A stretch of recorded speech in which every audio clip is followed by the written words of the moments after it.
បានលើកឡើងរួចហើយថាចាប់ពីឆ្នាំ1950ទៅនៅទីក្រុងប៉ារីចំនួននយោបាយចាប់ផ្ដើមកកើតឡើងនៅក្នុងជួរសមាគមនិស្សិតខ្មែរ Association des étudiants khmer ហៅកាត់ថា AEK ដោយហេតុតែវត្តមាននៅក្នុងជួរសមាគមរបស់ពួកអនាគតមេខ្មែរក្រហមដែលទើបតែទៅដល់ស្រុកបារាំងដោយបានលើកឡើងរួចហើយដែរថាពួកអនាគតមេខ្មែរក្រហមទាំងនេះដែលបានคลายបន្តិចម្ដង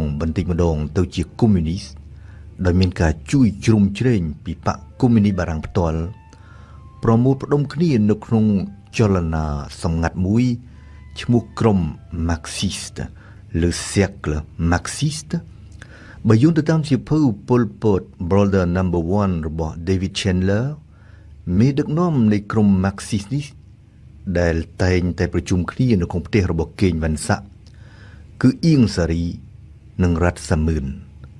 ហើយបើយោងទៅតាមកេងវ៉ាន់សាក់ក្នុងចំណោមអ្នកចូលរួមប្រជុំជាប្រចាំឃើញមានដូចជាសៀនអានយុនសឿនមីម៉ាន់ទូចភឿនហ៊ូយុននិងជួនមុំរីឯសាឡុតសដែលក្រោយមកគេស្គាល់ថាជាប៉ុលពតវិញមិនសូវមកចូលរួមប្រជុំទេអ្វីដែលលើកឡើងខាងលើបូករួមនឹងសៀវភៅព្រមទាំងឯកសារស្រាវជ្រាវជាច្រើនដូចជារបស់ David Chandler, Elizabeth Baker, Marie-Alexandrine Martin, François Debré Lac ស្ដែងឲ្យឃើញថាមាននិស្សិតខ្មែរកុម្មុយនីសពីរប្រភេទខុសគ្នានៅក្នុងជួរក្រុម Marxist តាំងពីចំនួនដើមទសវត្សរ៍1950នោះមកម្លេះប្រភេទទី1គឺពួកអ្នកសង្វាតរៀនដែលក្រោយមកក្លាយជាបញ្ញវន្តមានដូចជាជួនមុំហ៊ូយុននិងក្រោយមកទៀតខៀវសំផនប្រភេទទី2គឺពួកអ្នកនយោបាយមានដូចជាអៀងសេរីរ៉ាត់សាមឿននិងសាឡុតសជួនមុំដូចបានលើកឡើងរួចហើយបានក្លាយជាបណ្ឌិតគណិតវិទ្យានៃសាលាពហុបច្ចេកទេសហ៊ូយុនទទួលបានសញ្ញាបត្រថ្នាក់បណ្ឌិតផ្នែកច្បាប់និងសេដ្ឋកិច្ចនៅឆ្នាំ1955រីឯខៀវសំផនវិញទទួលបានសញ្ញាបត្រថ្នាក់បណ្ឌិតផ្នែកច្បាប់និងសេដ្ឋកិច្ចដូចហ៊ូយុនដែរនៅឆ្នាំ1959ផ្ទុយទៅវិញសាឡុតសដែលត្រឡប់ទៅស្រុកខ្មែរវិញនៅចុងឆ្នាំ1952គ្មានទទួលបានសញ្ញាបត្រអ្វីសូម្បីតែមួយសន្លឹកអៀងសារីក៏ដូចគ្នាចឹងដែរត្រឡប់ទៅស្រុកខ្មែរវិញនៅឆ្នាំ1957ដោយមានត្រឹមតែសញ្ញាបត្របាក់ឌុបមួយគត់អៀងសារីនិងសាឡុតសគឺជាអ្នកនយោបាយសុទ្ធសាធនិងមានបទពិសោធន៍ខាងសកម្មភាពនយោបាយខ្លាំងជាងគេនៅក្នុងចំណោមនិស្សិតខ្មែរនៅស្រុកបារាំងកាលសម័យនោះពួកគេទាំងពីរនាក់ដែលបានស្គាល់គ្នាតាំងពីឆ្នាំ1947ហាក់ដូចជាបានបែងចែកតួនាទីគ្នាតាំងពីចំនួននោះមកម្លេះម្នាក់ជាអ្នកនយោបាយចេញមុខនិងម្នាក់ទៀតជាអ្នកដឹកនាំលាក់ខ្លួននិងលាក់ឈ្មោះនៅស្រុកខ្មែរនិងក្រោយមកទៀតនៅស្រុកបារាំងកាលចំនួននោះនិស្សិតណាក៏ស្គាល់អៀងសារីដែរតែមិនសូវមានអ្នកដែលស្គាល់សាឡុតសទេមែនទែនទៅនៅឆ្នាំ1946អៀងសារីកាលនោះកំពុងសិក្សានៅវិទ្យាល័យបារាំងខ្មែរព្រះស៊ីសុវត្ថិនៅភ្នំពេញធ្លាប់បានដឹកនាំបាតកម្មមួយប្រឆាំងនឹងអាណានិគមបារាំងគឺនៅក្នុងចន្លោះឆ្នាំ1946 1947នោះហើយដែលអៀងសារីនិងសាឡុតសជួបគ្នាក្លាយជាមិត្តភក្តិនឹងគ្នាចូលរួមយ៉ាងសកម្មជួយគណៈបកប្រជាធិបតេយ្យរបស់អ្នកអង្គម្ចាស់យុទ្ធិវង្សនិងផ្ដើមមានទំនាក់ទំនងយ៉ាងជិតស្និទ្ធជាមួយអ្នកដឹកនាំក្រាក់ៗនៃបកនេះដូចជាស៊ីមវ៉ាឈិនវ៉មនិងអ៊ីវកឹកម្ល៉េះហើយយោងទៅតាមកេងវ៉ាន់សាក់អៀងសារីដែលជាសិស្សពូកែតែមិនសង្វាតរៀននិងសាឡុតសដែលមិនមែនជាសិស្សពូកែទាល់តែសោះនោះមានសំណាងទទួលអាហារូបករណ៍ចេញទៅរៀននៅស្រុកបារាំងក៏ដោយសារតែពួកគេមានខ្នងនៅក្នុងជួរបកប្រជាធិបតេយ្យមកដល់ស្រុកបារាំងក្នុងចន្លោះឆ្នាំ1949 1950អៀងសារីនិងសាឡុតសរឹតតែស្រឡាញ់រាប់អានគ្នាជាពិសេសចាប់ពីឆ្នាំ1951ទៅ ក្រោយពីពួកគេបានជួបនឹងនារីអ្នកចេះដឹង2នាក់ដែលជាបងប្អូនបង្កើតនឹងគ្នានោះគឺខៀវពុនរីនិងខៀវធីរិតសាឡុតសផ្ដើមមានទំនាក់ទំនងស្នេហាជាមួយខៀវពុនរីដែលបានត្រឡប់ទៅស្រុកខ្មែរវិញនៅឆ្នាំ1951ដដែលនោះក្រោយមកនៅចុងឆ្នាំ1952ក្នុងចំណោមមូលហេតុធំដែលបានជំរុញសាឡុតសឲ្យប្រញាប់វិលទៅស្រុកខ្មែរវិញមានមូលហេតុស្នេហាពូលគឺការតាមទៅរកខៀវពុនរីរីឯខៀវធីរិតវិញបានរៀបការជាមួយអៀងសារីនៅឆ្នាំ1951ដដែលនោះដែរហើយប្តីប្រពន្ធទាំងគូបានបន្តស្នាក់នៅប្រទេសបារាំងរហូតដល់ឆ្នាំ1957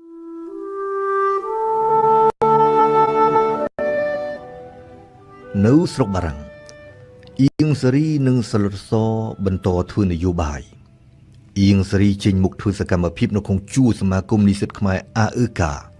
ក្នុងនាមជាអ្នកឆ្វេងនិយមជ្រុលនិងជាអ្នកស្នេហាមនោគមវិជ្ជាកុម្មុយនីសនិងលាក់មុខធ្វើសកម្មភាពក្នុងនាមជាអ្នកដឹកនាំចលនាសម្ងាត់នោះគឺក្រុម Marxist ក្រោមឥទ្ធិពលនៃបកកុម្មុយនីសបារាំងរីឯសាឡុតសវិញស្ងាត់ស្វែងរកបទពិសោធន៍ពីបណ្ដាប្រទេសអឺរ៉ុបខាងកើតកុម្មុយនីសនិងស្វែងរកបណ្ដាញដើម្បីតាក់ទងជាមួយបកកុម្មុយនីសឥណ្ឌូចិនគ្រប់អ្នកស្រាវជ្រាវបញ្ហាខ្មែរក្រហមសុទ្ធតែអះអាងថាចន្លោះឆ្នាំ1950 1952គឺជាដំណាក់កាលដែលបានកំណត់មហិច្ឆតានយោបាយរបស់សាឡុតសជាបឋមនៅឆ្នាំ1950សាឡុតសដែលទើបតែដាក់ជើងជន់ដីប្រទេសបារាំងបានតែប្រមាណខែសោះស្ម័គ្រចិត្តទៅយូហ្គោស្លាវីដែលជាប្រទេសកុម្មុយនីសមួយនៅអឺរ៉ុបខាងកើតនៅទីនោះជាមួយនិស្សិតខ្មែរ17នាក់ផ្សេងទៀតនិងក្នុងរយៈពេលពេញ1ខែសាឡុតសបានចាយកម្លាំងកាយសុទ្ធសាធដើម្បីចូលរួមកសាងប្រទេសកុម្មុយនីសជាមួយប្រជាជនយូហ្គោស្លាវីនៅក្នុងការដ្ឋានសមូហភាពធំជាច្រើនគឺប្រហែលជាបទពិសោធន៍នៅយូហ្គោស្លាវីក្នុងឆ្នាំ1950នោះហើយដែលធ្វើឲ្យសាឡុតសនឹកមមីចង់ប្រែក្លាយស្រុកខ្មែរទៅជាកុម្មុយនីសនិងផ្ដើមជឿជាក់ក្នុងចិត្តថាប្រទេសកម្ពុជាមានភោគទ្រព្យធម្មជាតិគ្រប់គ្រាន់ដើម្បីកសាងប្រទេសដោយខ្លួនឯងនិងដោយមិនចាំបាច់តាក់ទងនឹងប្រទេសណាទៀតឡើយដោយឡែកនៅឆ្នាំ1951នៅពេលដែលសាឡុតសកំពុងស្ថិតនៅក្នុងប្រទេសបារាំងនៅឥណ្ឌូចិនឯណោះហ៊ូជីមីញបានសម្រេចបំបែកបកកុម្មុយនីសឥណ្ឌូចិនទៅជាបកកុម្មុយនីសផ្ទាល់នៃប្រទេសនីមួយៗទាំង3ម្ល៉េះហើយក្រុមខ្មែរកុម្មុយនីសដែលគេហៅថាពួកខ្មែរវៀតមិញកាលនោះក្រោមការដឹកនាំរបស់សឿនងុកមិញទូសមិទ្ធនិងសៀវហេងក៏បានបង្កើតគណៈបកកុម្មុយនីសមួយឡើងសម្រាប់ស្រុកខ្មែរឈ្មោះបកប្រជាជនបដិវត្តន៍ខ្មែរនៅខែសីហាឆ្នាំ1951ដដែលនោះប្រតិភូខ្មែរវៀតមិញមួយក្រុមមកពីស្រុកខ្មែរបានមកចូលរួមក្នុងមហោស្រពយុវវ័យនិងនិស្សិតអន្តរជាតិនៅទីក្រុងបែកឡាំងខាងកើតក្នុងប្រទេសអាល្លឺម៉ង់ខាងកើតរាយសាឡុតសអៀងសារីនិងជួនមុំជាអ្នកដឹកនាំប្រតិភូមួយក្រុមតំណាងសមាគមនិស្សិតខ្មែរ AEK ក៏ទៅចូលរួមក្នុងព្រឹត្តិការណ៍នេះដែរនៅអាល្លឺម៉ង់ខាងកើតនៅទីនោះក្រោយពីបានឃើញទង់បដិវត្តន៍របស់បកប្រជាជនបដិវត្តន៍ខ្មែរដ៏ក្រហមឆ្អិនឆ្អៅផ្ដិតជាប់ទៅដោយប្រាសាទអង្គរវត្តកំពុងបក់រវិចទន្ទឹមគ្នានឹងទង់បដិវត្តន៍ចិននិងវៀតណាមសាឡុតសស្លុតចិត្តមានមោទនភាពខ្លាំងសម្បើមណាស់នឹងផ្ដើមនឹកមមីចង់ប្រញាប់វិលទៅស្រុកខ្មែរវិញដើម្បីចូលរួមធ្វើបដិវត្តន៍អញ្ចឹងបានជាពេលត្រឡប់ពីប្រទេសអាល្លឺម៉ង់ខាងកើតមកដល់ស្រុកបារាំងវិញពួកនិស្សិតខ្មែរកុម្មុយនីសក្រោមគំនិតផ្ដួចផ្ដើមចេញមុខរបស់អៀងសារីនិងជួនមុំនិងក្រោមការជំរុញលាក់មុខពីសំណាក់សាឡុតសសម្រាប់ក្រសោបយកសមាគម AEK និងទេសនាវដ្តីខេមរៈនិស្សិតរបស់សមាគមមកកាន់កាប់គោលដៅគឺយក AEK មកធ្វើជាឧបករណ៍នយោបាយដើម្បីវាយប្រហារពីក្រៅប្រទេសអាណានិគមបារាំងនិងរបបរាជានិយមរបស់សម្ដេចសៀនុដើម្បីទាក់ទាញសម្លេងឆ្នោតពីបណ្ដានិស្សិតខ្មែរក្រុម Marxist ជំរុញបញ្ញវន្ត ដែលមានប្រជាប្រិយភាពជាងគេឲ្យឈរឈ្មោះធ្វើជាប្រធានសមាគមនោះគឺហ៊ូយុនដែលជាប់ឆ្នោតក្លាយជាប្រធានអាអឺកាយ៉ាងងាយស្រួលបំផុតនៅឆ្នាំ1951ចាប់ពីពេលនោះមករហូតដល់ខែសីហាឆ្នាំ1952សមាគមនិស្សិតខ្មែរអាអឺកានៅស្រុកបារាំងក្លាយជាសម្លេងប្រឆាំងនឹងរាជានិយមព្រមទាំងប្រឆាំងនឹងសម្ដេចសីហនុហេតុអ្វីពីពុទ្ធទី1កាលនោះនៅស្រុកខ្មែរសម្ដេចសីហនុទ្រង់ត្រូវប្រជុំមុខខ្លាំងឡើងជាមួយបកប្រជាធិបតេយ្យដែលគ្រប់គ្រងដោយពួកនិស្សិតខ្មែរភាគច្រើននៅស្រុកបារាំងពីពុទ្ធទី2ហើយនេះជាអ្វីដែលពួកនិស្សិតឆ្វេងនិយមខ្មែរនៅស្រុកបារាំងមិនអាចទទួលយកបានសម្ដេចសីហនុទ្រង់បានសម្រេចរំលាយរដ្ឋាភិបាលនិងសភាជាតិដែលគ្រប់គ្រងដោយបកប្រជាធិបតេយ្យនៅខែមិថុនាឆ្នាំ1952គឺនៅក្នុងបរិបទបែបនេះហើយដែលអាអឺកាក្រុមការកាន់កាប់ទាំងស្រុងរបស់ក្រុមនិស្សិតខ្មែរឆ្វេងនិយមឬកុម្មុយនីសនិយមសរសេរវាយប្រហារចំអាណានិគមបារាំងរាជានិយមនិងសម្ដេចសីហនុ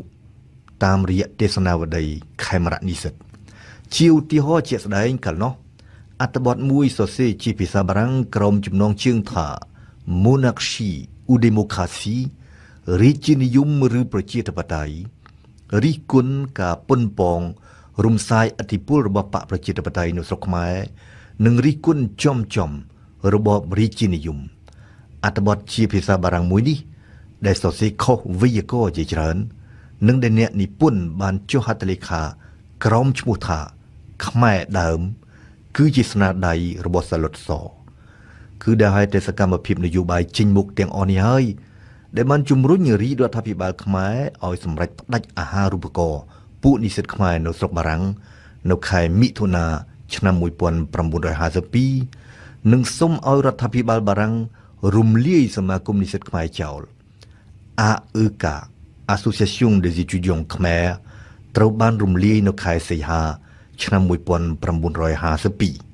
ម្ល៉េះហើយចាប់ពីពាក់កណ្ដាលឆ្នាំ1952ទៅបណ្ដាពួកនិស្សិតខ្មែរមួយចំនួនក្នុងនោះរួមមានទាំងអនាគតមេខ្មែរក្រហមមួយក្រុមផងដូចជាសាឡុតសនិងរដ្ឋសមឿនបានសម្រេចចិត្តវិលត្រឡប់ទៅស្រុកខ្មែរវិញ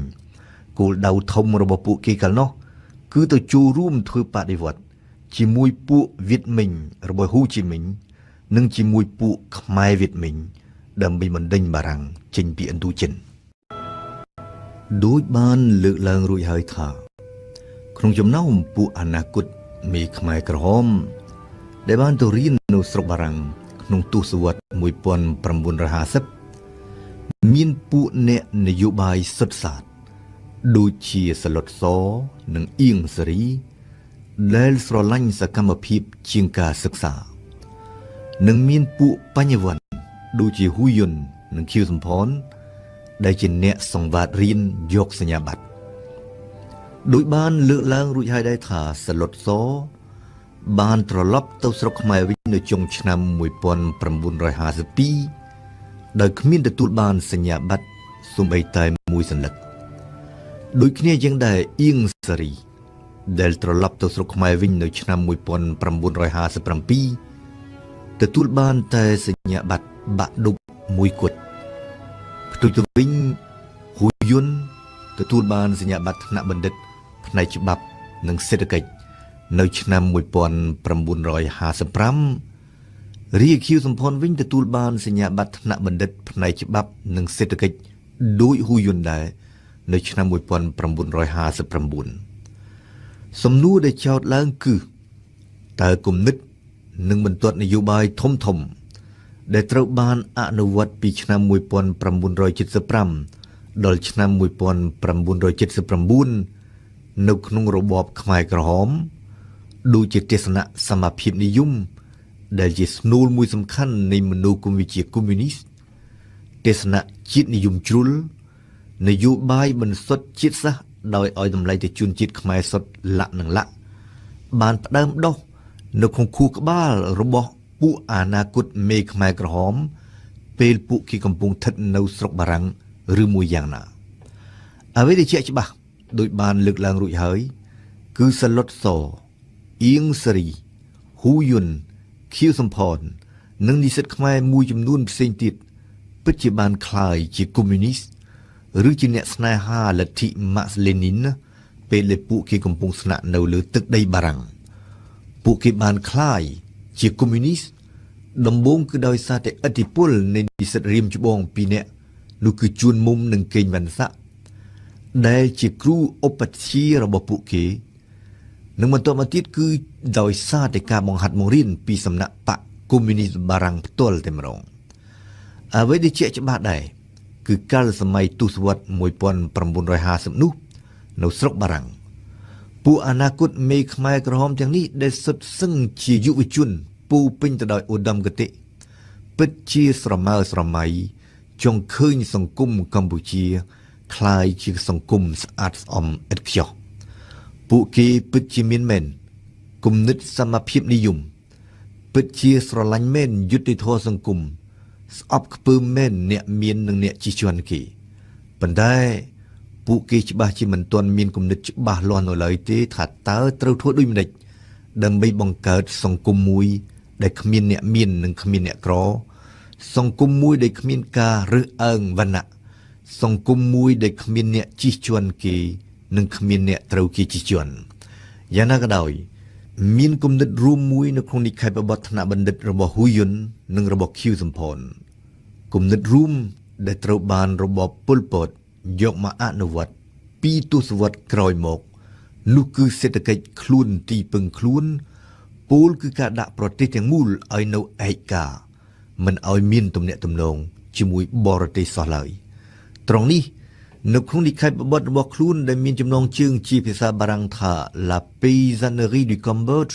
et ses projets de modernisation ហ៊ូយុនបានសរសេរជាអាថាស្រុកខ្មែរជាប្រទេសសម្បូរធនធាននិងភោគផលធម្មជាតិតែប្រជាជនខ្មែរជាអ្នកក្រខ្សត់ប្រែក្លាយសេដ្ឋកិច្ចកម្ពុជាដែលមានលក្ខណៈសក្តិភូមិពាក់កណ្ដាលនិងអាណានិគមពាក់កណ្ដាលឲ្យទៅជាសេដ្ឋកិច្ចជាតិឯករាជ្យម្ចាស់ការនិងរុងរឿងថ្លៃថ្លាដែលអាចចិញ្ចឹមប្រជារាស្ត្រខ្មែរទាំងស្រុងបានគឺជាគោលដៅចាំបាច់បំផុតហ៊ូយុននៅទីបំផុតសរសេរសន្និដ្ឋានថាកម្ពុជាត្រូវតែទីពឹងកម្លាំងរបស់ខ្លួនឯងត្រូវតែคล้ายជាប្រទេសខ្លួនទីពឹងខ្លួនខៀវសំផនវិញក៏ដូចហ៊ូយុនដែរសរសេរនៅក្នុងនិកាយបបត្តិជាភាសាបារាំងរបស់ខ្លួន L'économie du Cambodge et ses problèmes d'industrialisation ជាអាថាមានតែសម័យកាលមួយគត់ដែលបណ្ដាប្រទេសក្រីក្រអាចអភិវឌ្ឍឧស្សាហកម្មរបស់ពួកគេបានល្អប្រសើរគឺសម័យសង្គ្រាមលោកលើកទី2កាលនោះស្ថានភាពទូទៅដែលបង្ខំឲ្យប្រទេសនីមួយៗរស់ដោយទីពឹងខ្លួនឯងបានកាត់បន្ថយការប្រកួតប្រជែងពីសំណាក់បរទេសហើយក៏គ្មានទៀតដែរការហូរចូលមកនៃមូលធនបរទេសពីសំណេរខាងលើនេះរបស់ហ៊ូយុននិងរបស់ខៀវសំផនឃើញមានលេចធ្លោដដែលជាដដែលឡើងវិញនៅមនោសញ្ចេតនារួមមួយរបស់អ្នកចេះដឹងខ្មែរស្រកពួកមេខ្មែរក្រហមនោះគឺការចាញ់ច្រាបបរទេសលាយឡំនឹងការស្អប់ខ្ពើមបរទេសដែលពួកគេចោទថាបានធ្វើឲ្យចក្រភពខ្មែររួញតូចនិងខ្សត់ខ្សោយនិងបានធ្វើឲ្យរាជខ្មែរคล้ายជាខ្ញុំគេនៅលើទឹកដីកម្ពុជាតែម្ដងម្ល៉េះហើយសម្រាប់ហ៊ូយុនខៀវសំផននិងសម្រាប់ពួកអនាគតមេខ្មែរក្រហមដទៃផ្សេងដើម្បីបញ្ជាឲ្យឆ្ងាយឥទ្ធិពលអាក្រក់របស់បរទេសនិងដើម្បីកុំឲ្យបរទេសចូលមកជិះជាន់ខ្មែរបានតទៅទៀតកម្ពុជាត្រូវតែសម្រេចចិត្តរស់ក្នុងភាពឯកានិងត្រូវតែដើរលើមាគ៌ាខ្លួនទីពឹងខ្លួន